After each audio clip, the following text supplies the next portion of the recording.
Hello, my friends. Do you ever feel like you're a victim, or do you always feel like you're some kind of a victim of? There's so many things we can feel like we are a victim of, like we are victimized. God, it's kind of endless. And the reason I want to talk about it today is because when you are identified with the matrix, I would say that it is almost guaranteed that you feel like you're a victim and not a divine, sovereign, empowered, loving being.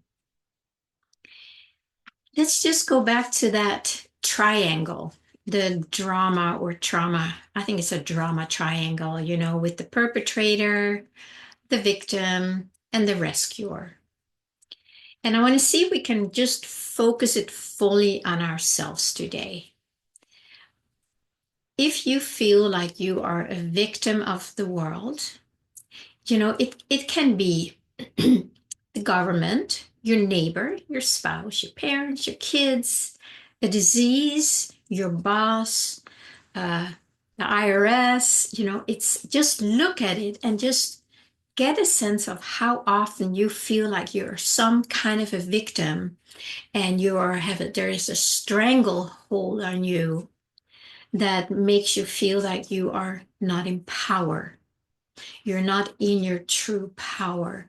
And when we're not in our true power, aren't we a victim of that circumstance, of that outer or other power?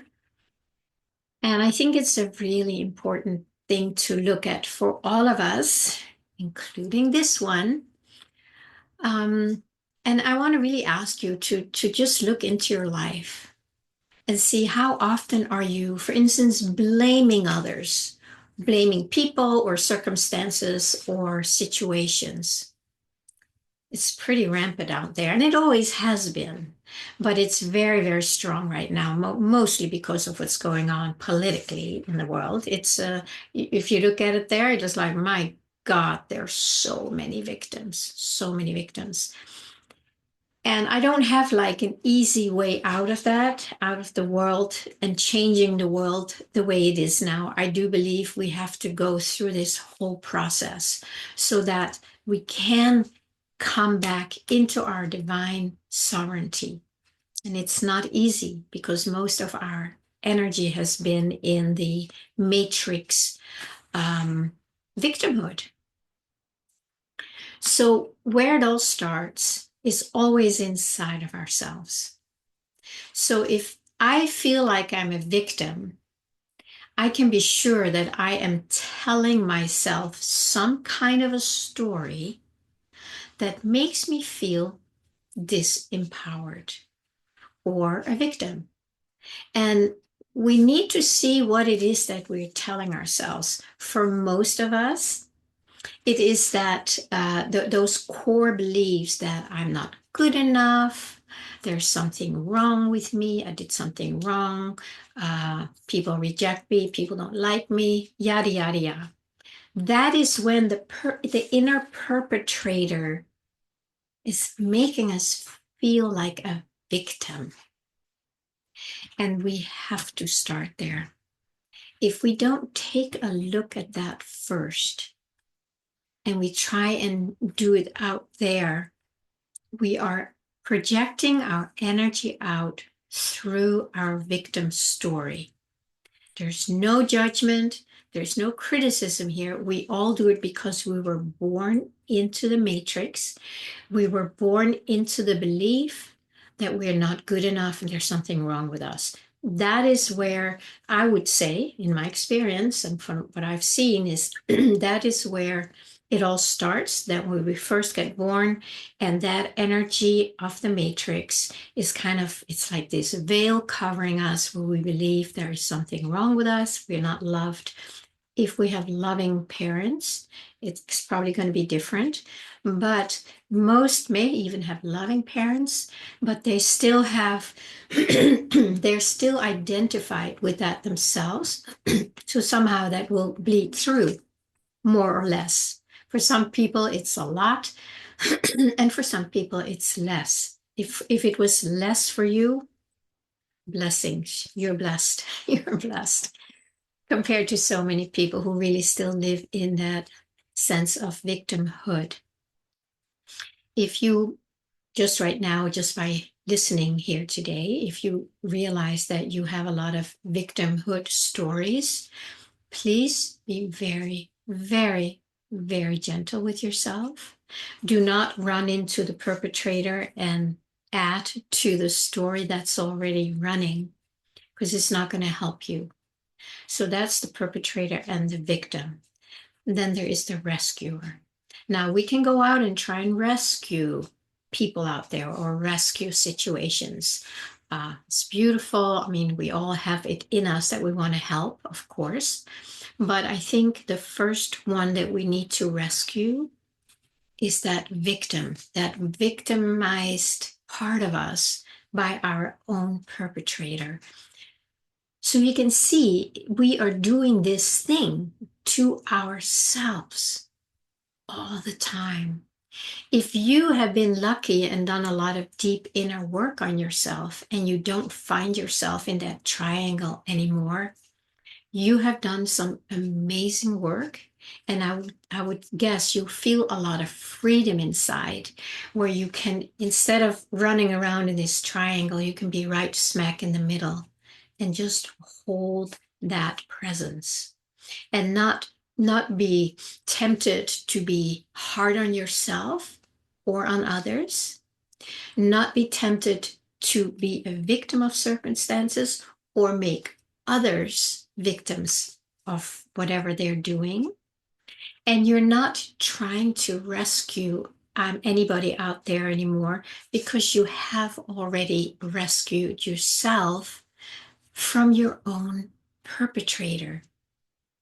Can you see how it works? It can get very, very powerful when you get that inner drama triangle is just running its course. And we are trying to project it out there, either or any of the roles. But we need to come back and own the three characters in there. Victimhood is something that we are so identified with it that we do not even question it anymore. And that's why I want to maybe put some light on it today and just take a look at where you experience yourself as a victim. You might even do a little journaling around it and really take this as a way to open up the door that you have been closing to the fullness, the fulfillment, the abundance, the love, because you've been running this victimhood role on yourself. I know you know the word victim. If you tell somebody they're a victim or yourself, you're kind of a perpetrator, right? Because it's very harsh to hear that, even to yourself. So if you see that in yourself, can you just do your best to do it in an extremely loving way and be the rescuer? Can you rescue yourself from being a perpetrator to yourself by just lovingly hold yourself and notice how you have been doing it and how you have let yourself be controlled by a very harsh part of your mind. Now remember, the mind is the matrix. If we are a victim to anything, it is that we have been identifying and believing and giving our power to the matrix. And that is not something that is our fault. It's not something like we're bad or stupid, all that nonsense. It's simply because we were born into a dimension which is covered. There's like an overlay of what is truly here. And we have no say in that when we're born. And we have no say in that when we are growing up, because we are like little sponges here, right? Everything just goes in and it's not really being filtered out. So we don't have much choice in it until we do. And that's why I'm trying just to put out, a little perk here so you can see like, oh wow, yeah, I'm doing that. Say that lovingly, or do it with like an open heart of like, oh my goodness, look what I've been doing to myself. And then because I've been doing to myself and didn't even know it, then automatically all my energy goes through that triangle. And then I'm doing it out there, whichever one. If you're very much a victim, you might be a victim out there, but you might go out and be a perpetrator, because that's where you feel more empowered, right? When you have been living in the victim role. So it's kind of learning to really face it, meet it, love it in yourself first, so that it can dissolve. And then your energy is going to be much more pure and open. And you're bringing in something else. Okay. It's going to start dismantling the matrix, because when you are not engaging in it inside of yourself, you're not feeding it any energy. And as we've talked about a lot, is that it does need your energy. It does need your emotions, your emotional attachment and addictions to survive. It's big stuff. But the question is, do we really want to be free? How much, how deeply, how strongly do you want to be fully free? And are you willing to give up your attachments and addictions and your victim role in order to be free instead? And only you can decide that.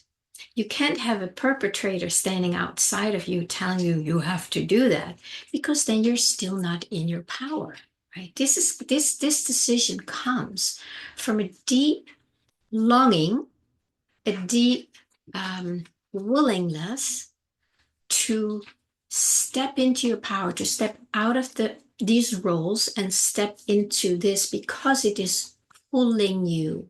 It's pulling you.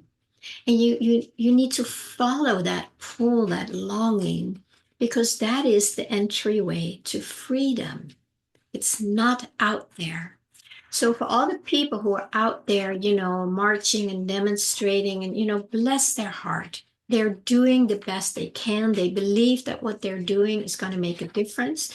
It might make a small difference here and there in the matrix, but it's not going to bring freedom, because we're still identified with it, right? If you go out there trying to change it, it's because you are identified with it. If you're going out there to just be who you are as the light that you are and let it shine wherever it wants to, then you're not identified with the matrix, at least less. I don't think anybody in this dualistic world is fully free and not identified with the matrix, because everything runs through the matrix. But that's why we have to just do our best and pull out where we can, but it starts in here. If you're out there trying to make a change with anger and force, it's because you're not free inside. You're in a battle fight mode. That is the matrix. That is duality. If you're bringing it from in here as a sense of oneness, a sense of freedom, sense of love, then you are in a very different frequency that will just radiate out. And eventually it will dissolve the matrix and the duality. But it's going to take some time, and it's going to take that more and more people become aware of that and are waking up to it. And that's not going to happen overnight, because most people are 1000% identified with the matrix, with their separate sense of self, They have no clue that they actually are something much bigger, maybe as a concept, but not as a realization. So that's why it's going to take time. And time is a thing of the matrix, yes. So what can we do? What can we do is, as those of us who are, little by little waking up to what's really going on, to who we truly are, to seeing through the veil out there, we are bringing a higher frequency, a light that will dissolve the darkness. So the more of us do that and invite others to do the same, then it will, little by little, there will be more light. And then I would say when it reaches a certain level, it's probably going to go faster. And even when I say that, it is already going faster. It's going really, really fast right now compared to like 5 years ago, even, right? But it's still fairly slow compared to those who have no clue what I'm talking about right now. But those of you who do, have a little conversation with somebody, or send this video or some of my other videos, share them with your friends, just as a little like, hey, what do you think of this one? Or any other ones. It doesn't have to be mine, but some ones that invite us to let go of the matrix and start embracing our true essence, our soul connection, our divine expression. That is what is needed. We don't need people who are identified as a victim, a perpetrator, or a rescuer out there. So I just think, if you can rescue yourself, your victim that's being victimized by the inner perpetrator, if you can rescue love them, love the part that has been victimizing you, and love the part that feels victimized. Maybe you can just start there and see what happens. Maybe your circumstances will start changing. That would be amazing, huh? Just by doing your inner work. So, my friends, give it a try. You're always free to reach out to me if you feel you need some support in this. That's perfectly okay. Don't let your inner perpetrator tell you you have to do this on your own, because most people don't even know what that means or how to do it. So be loving to yourself, let your rescuer rescue yourself, and then reach out to anybody that you know is able to help you with this. Okay? I look forward to seeing you again soon.